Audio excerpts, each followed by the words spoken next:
Hello everyone, কেমন আছো তোমরা সবাই? তো চলো, সিক্রেট মশলা যদি এই ঘুগনিতে একবার দিয়েছো তো এর টেস্ট দ্বিগুণের থেকেও বেশি হবে, আমি কথা দিচ্ছি। তো জানতে হলে আমার ভিডিওটা সম্পূর্ণ দেখতে হবে। প্রথমেই আমি একটা প্রেসার কুকার নিয়ে নিয়েছি। এরপর সারা রাত্রির মটর ভিজিয়ে রেখেছিলাম। মটর সারা রাত্রি ভিজিয়ে রাখাটাই ভালো, বেটার হবে। তারপর টুকরো করে আমি আলু কেটে নিয়েছি। এখন প্রেসার কুকারে সিটি লাগিয়ে নেব। এরপর অন্যদিকে একটা কড়া নিয়েছি।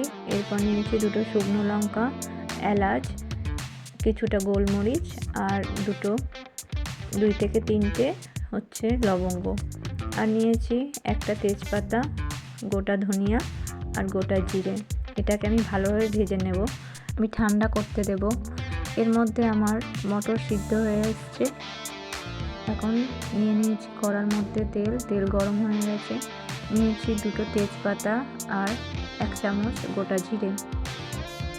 এখন দিয়ে দিলাম পেঁয়াজের টুকরোগুলো, ভালোভাবে আমি ভেজে নেব। দেখো পেঁয়াজটা আমার ভাজা হয়ে গেছে। এখন আমি দিয়ে দিলাম 1 চামচ আদা বাটা, 1 চামচ রসুন বাটা। একটু কষিয়ে নেব। তারপর দিয়ে দিলাম কেটে রাখা টমেটো। আবার একটু কষিয়ে নেওয়ার পর গুঁড়ো মশলাগুলো দেব। 2 চামচ দিয়েছি হলুদের গুঁড়ো, 2 চামচ জিরের গুঁড়ো, ধনিয়া গুঁড়ো আর হচ্ছে লঙ্কার গুঁড়ো। এখন আমি স্বাদ মতো নুন দিয়ে দেব।